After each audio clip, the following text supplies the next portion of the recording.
The National Broadcasting Company presents Earl Stanley Gardner's A Life in Your Hands. Who knocked on the door? Was there a struggle? Where was the map? Listen while we place A Life in Your Hands.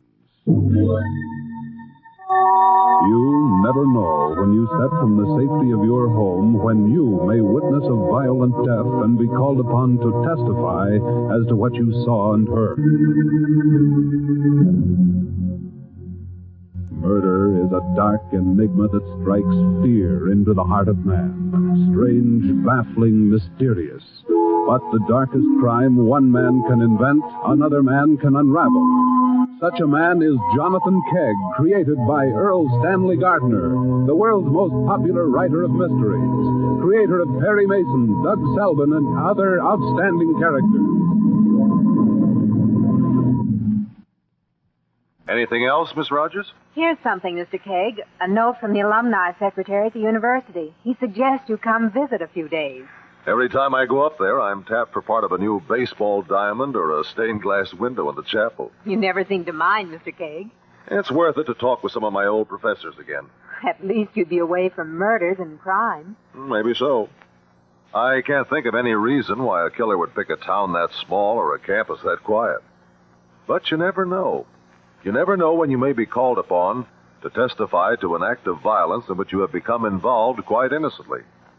Even now, somewhere in that small town, perhaps at the college, there may be a crime in the making. So will that phone ever stop ringing so we can get on with this? Dr. Allenby. No, I have no comment. I told you newspaper people before, I have nothing further to say about my discovery. No, I told you I have nothing to say. Goodbye. Hello. Is this the desk? Mrs. Crow, if anyone else calls, tell them I've left the faculty club. I can't be reached. Thank you. Now, back to my speech, Barlow. I was summarizing, I believe. Let's start the recording. You have just compared Kalara Temple with other important discoveries when I stopped the machine. These recordings on tape are certainly perfect. And my discovery of Kalara Temple will at last prove my theory. Namely, that the Mayan people came from the Orient through what we now know as Alaska, down the Pacific coast into Mexico and Yucatan. Further, and equally important, our findings will disprove much of the error, invention, and deliberate fantasy created by that prolific author of Journey to the Hidden Valley and The Golden Serpent. I am sure you can all identify the master of misinformation to whom I refer. That was a very pointed barb at Mr. Weimer. That was my intention, Barlow. Weimer's a fraud. A disgrace to anthropology. Yes. Why doesn't the machine go on? The tape is still running. The pause is when you stopped for a glass of water. Oh, yes, so I did. I didn't lose their attention either. You can't blame them. As you said, the greatest discovery since King Tut's tomb was opened in 1922. By now, I am sure you are wondering about my future plans for excavation. I will lead an expedition to the interior of Yucatan as soon as possible. We will return with a golden treasure that will beggar the dreams of Spanish conquistadors. Thank you for your attention.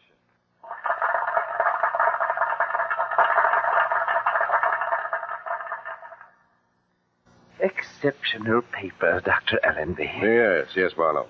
Nice of you to record it for me. I was glad to do it. Good of you to feel that way. Now, what's wrong with the machine? When the tape runs out, it always sounds like this. There's no excuse for that confounded noise. There we are. Yes. Well, thank you. Thank you again. I made a copy of your speech, Doctor. What would I do with it? I have no machine to play it on. I mean a transcript, a typewritten copy. Well, someone else to bother me. And never mind the copy, Barlow. I'm coming. Wait a minute. Who is it? Dr. Allenby? Yes. Message for you. Hi, Doc. Rocky's the name. Rocky Martin. Like I told you on the phone. You said you had a message. It's from me, Doc. This faculty club is private. How did you get in here? Through the front door, tipped my hat, and slipped the bouncer a $5. The idea. I'll have you... Relax, Doc. Take it easy. Something I can do, Dr. Allenby? Stay here, Barlow. I want you to hear every word of this conversation. Now, Martin, say what you have to say and get out. Okay, Doc. I see here in the paper you found yourself some antique that's loaded with pots and pans made out of gold. Come to the point. I know guys who would finance a trip to Yucatan if they could get their hands on a piece of solid gold treasure. Now, you know where the stuff is. I know who'll back the trip. This is preposterous. He's suggesting that you turn over the treasure of Kalara to hoodlums. Get out! We fence the stuff for you and give you a cut. Will you leave my room? We're not through talking. I believe I can end the conversation. Hand me the phone, Barlow. Give it that, you punk. That's better. It says here in the paper you've got a map of the place, Doc. Well, maybe that'd do. I'll ask my business partners, and I'll check back with you later. Think it over. So long, Dr. Allenby. Telephone the police. Tell them to arrest that man and... No, this is ridiculous. I'll simply tell the doorman I refuse to see him again. How did he know about my speech anyway? The newspaper. I mentioned... He did say that. Let me see the paper. I'll go on to my room now. Barlow, you stupid... You did this. My entire speech, word for word. You and that infernal recording machine. At no time did you mention that the report was confidential. I've been charitable with you, Barlow. I've overlooked your incompetence as my assistant, and your jealousy, knowing full well you're a fool, a clumsy student, and a worse teacher. Now, by heaven, I'll... Weimar. If I were you, Barlow, I would thrash the brilliant Dr. Allenby. Get out of here, Weimar. I read your speech, Doctor. It was never supposed to be printed. So, these things you say behind my back. Stay away from me. You call my work errors, inventions, deliberate fantasy. You dare speak of me in this manner. You are a fraud. For 25 years, while you stayed on your campus, read your books, and showed off before your students, I lived in jungles, endured fever, fought with the natives, studied, and wrote. Now you tell me I'm a fraud. You who found the Temple of Kalara after you read my report telling approximately where the center of Mayan culture was located. That's a lie. Did you read Mr. Weimer's report, Dr. Allenby? Get out. Get out, both of you! I go. But I'll never forgive you. I'll repay you when the time is... Not Dr. Allenby. I'm a liar. And a fool. Good evening. The desk. Gordon Weimer, please. Mr. Panford, do you have a Gordon Weimer registered? Weimer? Oh, yes. Room 407, Miss Crow. I'm ringing Mr. Weimer. Thank you.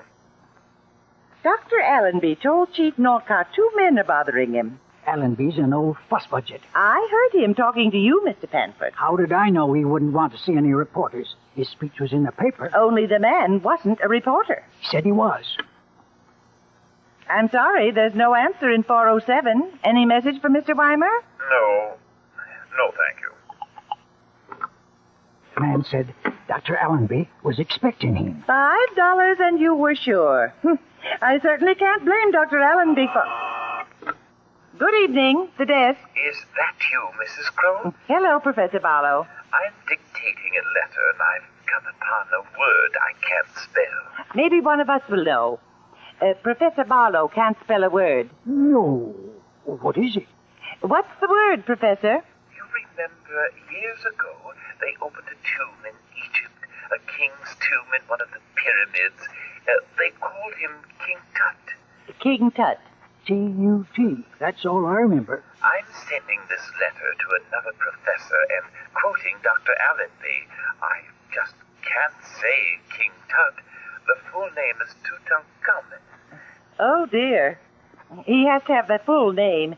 Tutankhamun. Tell him to call the library. Mr. Panford suggests you call the library. That's a very good idea. The number is College 4920, isn't it? Would you get it for me, please? Just a minute. I'm ringing the library.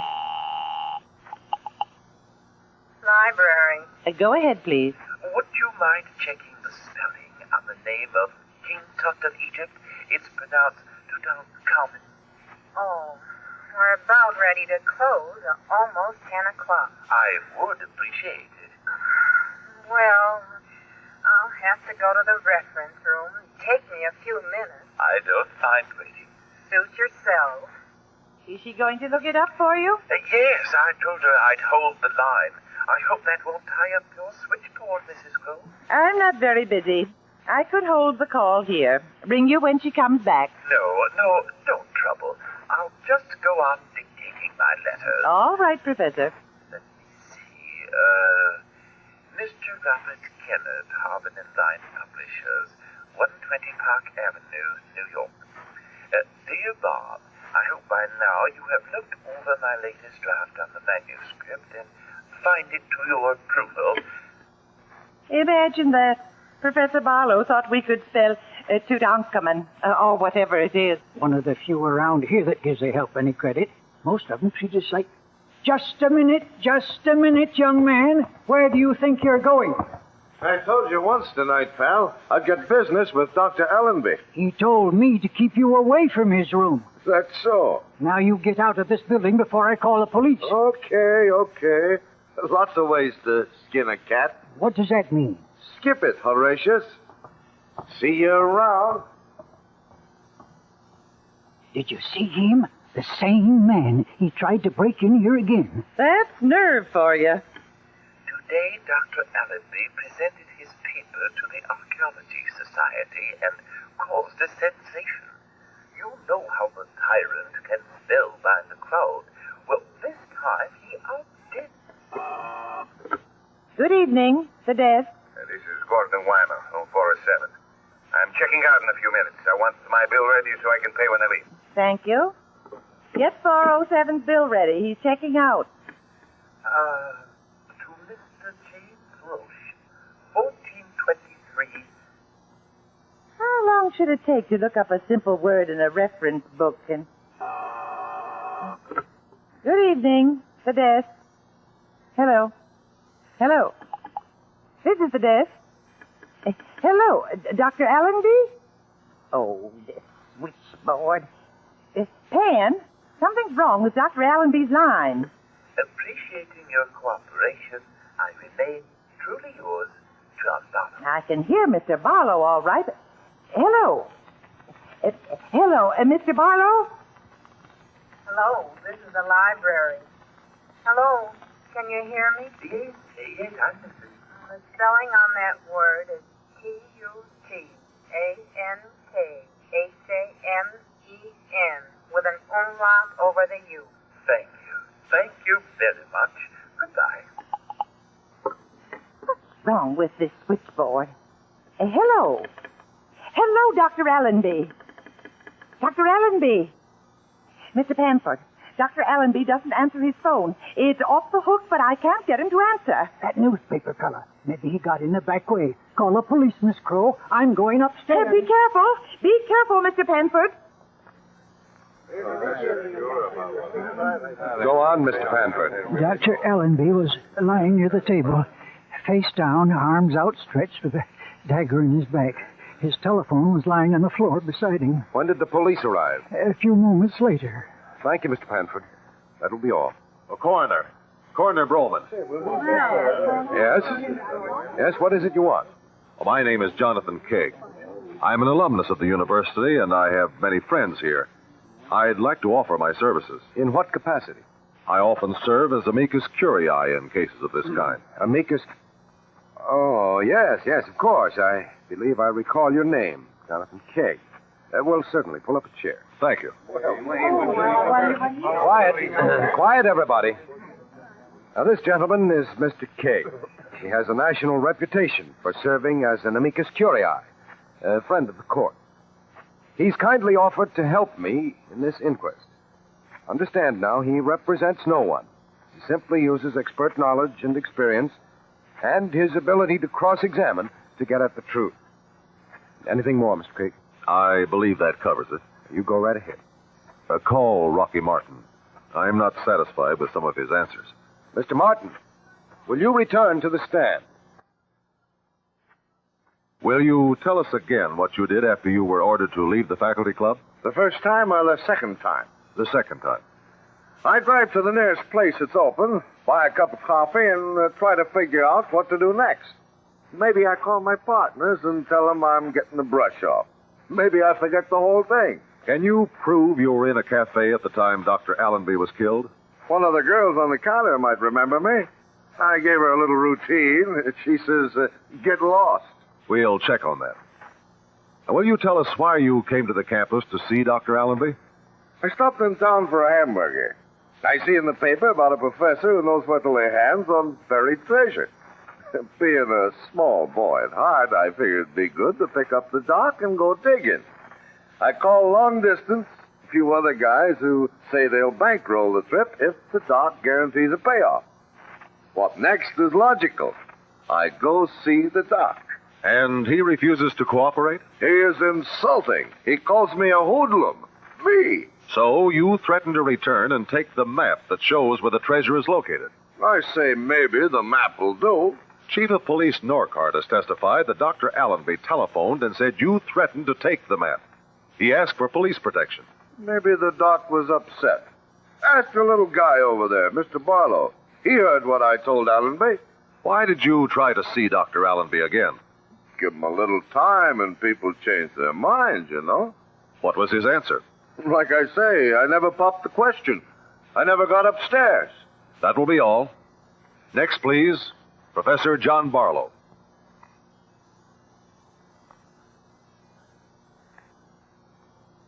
Professor Barlow, Mr. Martin says you were present when he talked to Dr. Allenby. I was.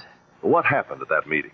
Mr. Martin entered the room as I was about to leave. He presented his proposition to Dr. Allenby, who flatly refused to be a party to it. Mr. Martin mentioned something about the map and said he intended to return. Was his manner threatening? He's a large man. He resented Dr. Allenby's refusal to cooperate. Was Dr. Allenby concerned? He said it was ridiculous. When did you leave Dr. Allenby's room? After Mr. Weimer came to see him. Mr. Weimer? Yes, a professor from another university. Did he threaten Dr. Allenby? He said he would never forgive Dr. Allenby and would repay him when the time was right. When did you leave Dr. Allenby? 9:30 or so. I was flustered. You see, I had displeased him by giving a copy of his speech to the newspapers. Did you argue? Dr. Allenby had a violent temper, but I have weathered his storms for over 25 years. You left his room and went to your own? Yes, I had some letters to dictate. You stayed in your room? Yes.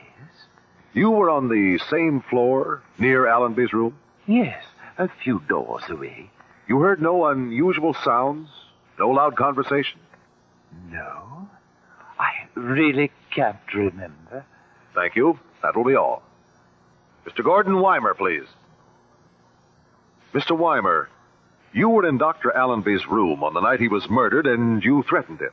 That is correct. Why did you go there? I was called a master of misinformation. Then you had a case for libel? I had every motive for murder. Where were you when Allenby was murdered? In my room, packing. Was your room on the same floor as Dr. Allenby's? I refuse to answer. I would do anything in my power to keep his justified executioner from being captured. Quiet. Quiet, please. Coroner Broman, I would like to request a recess until tomorrow morning. At that time, I would like to cross-examine an innocent bystander to the Allenby murder. In compliance with Mr. Kegg's request, this coroner's jury is now adjourned. And we'll meet again tomorrow morning at 10 o'clock.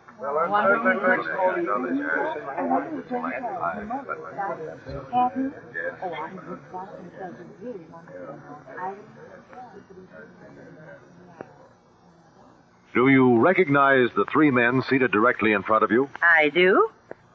There's Professor Barlow. And the next, his name is Martin. Rocky Martin, I believe. And that's Mr. Weimer. And the night of the murder, Mr. Weimer asked for his bill and tried to leave. The police came. He resented being detained.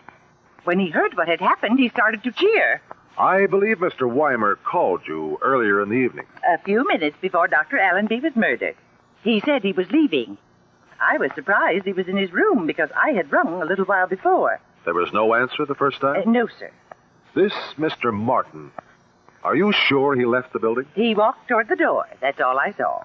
Coroner Broman, Dr. Allenby was murdered a few minutes before 10 o'clock. At that time, Mr. Weimer did not answer the telephone in the room where he said he was packing. Also, the police report the waitress at the cafe does not remember Mr. Martin. Now, Mrs. Crow, there were other calls. Will you tell us about them? Professor Barlow called. Yes. He couldn't spell a word. That king from Egypt, King Tut. He needed the full name, and the library checked it up for him. Professor Barlow called the library. Waited while someone found the spelling of Tutankhamun. He asked us first. Mr. Panford suggested the library. So you looked up the number? No. Professor Barlow had it handy. What time was this? A little before 10. He was still waiting on the phone when Dr. Allenby's light flashed. This testimony definitely establishes the presence of Professor Barlow in his own room at the time of the murder. Now, I want you to remember each sound you heard on the switchboard. Say, 1 minute before the call from Dr. Allenby's room. Mr. Weimer called. A minute before Allenby's phone fell to the floor? Yes. What was his room number? 407. Go on. Professor Barlow was still dictating his letters. While he waited for the librarian? Yes. Then Dr. Allenby's light went on, and I answered, but I couldn't hear anything. I thought the switchboard was broken again. What did you do? I kept saying hello. Anything else? I opened the key. I could still hear Professor Barlow. Then the librarian told him how to spell the word, and the professor thanked her and hung up. Nothing else? No other sound? That switchboard makes funny sounds once in a while. I did hear a sound, like applause. People clapping. Like applause. People clapping. Since the time we talked last night, Mrs. Crow, I have had a chance to record on this tape machine a crowd applauding. Now, will you kindly listen and see if this is what you heard?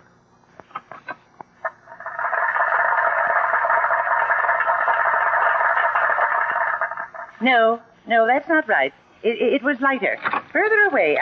I don't exactly know how to tell it to you. What's that? Well, nothing to be alarmed about. The tape has run off this roll. The end is flapping against the machine. No, don't turn it off. That's it. That's what I heard. Thank you, Mrs. Crow. That will be all. Mr. Barlow, you have a tape machine? I dictate all my letters. As Mrs. Crow told you, I was doing my letters while I was waiting for the librarian. I'm glad you finally remember your call to the library, Professor Barlow. Yes, of course. Now that it was mentioned, Coroner Broman, the testimony of our innocent bystander, Lottie Crow, can be interpreted in only one way. Professor John Barlow killed his friend, Dr. Allenby. A man of your standing should be careful about accusing people, Mr. Cagg. Dr. Allenby and I were hated enemies, mostly because he never noticed you. I was his assistant. And had taken his abuse for 25 years. You saw two other men who might be blamed for his death. You did what you wanted to do for a long, long time. I was in my room. It was very simple. You needed 3 minutes to walk down the hall, pick up a dagger Dr. Allenby kept on his desk, and kill him and return. You knew Mrs. Crow and Mr. Panford would be flattered and remember that you asked for a spelling. You knew the library would take at least 3 minutes to find the answer. Mr. Panford suggested the library. Professor Barlow had the phone number at his elbow. He would have had the idea himself if Mr. Panford were not resourceful. I see nothing to deny. You have no proof. You knew every switchboard operator checks long calls to see if the parties are still talking. And so you were heard talking, dictating letters. tape recorded hours before. But I could hear him. You heard the tape recorder, Mrs. Crow, while Professor Barlow was down the hall murdering his friend. He didn't get back in time. There was an unexpected struggle. Dr. Allenby's telephone fell to the floor. Barlow hurried, but the tape had run out and was flapping against the machine. He picked up his telephone, talked to the librarian, and hung up. I deny it. How do you spell Tutankhamun? Tutankhamun. With an umlaut over the U. That is right, Professor. And you learned that spelling years ago. No archaeologist or anthropologist in the world would miss it. I hated him. He would claim my word. He said I was stupid, not even a good teacher. Coroner Broman, I recommend that you instruct this jury to find that William Allenby died at the hands of his assistant in the anthropology department, Professor John Barlow. An anthropologist who couldn't spell King Tut's full name. Was that what got you on the track, Mr. Keg? Well, if you remember, that fact was not mentioned until Mrs. Crow took the witness stand. That's right. The tip-off was Professor Barlow. He said he was the murdered man's friend. He was anxious to help find the killer. No trace of hate. And yet he admitted he had weathered 25 years of Dr. Allenby's storms. If anyone is persecuted and held down long enough, hate builds and someday it flares out. I still think King Tut had something to do with it. Professor Barlow should have remembered the curses of death found in the tomb of Tutankhamun. He might have asked the library how to spell a different word. Good night. Good night.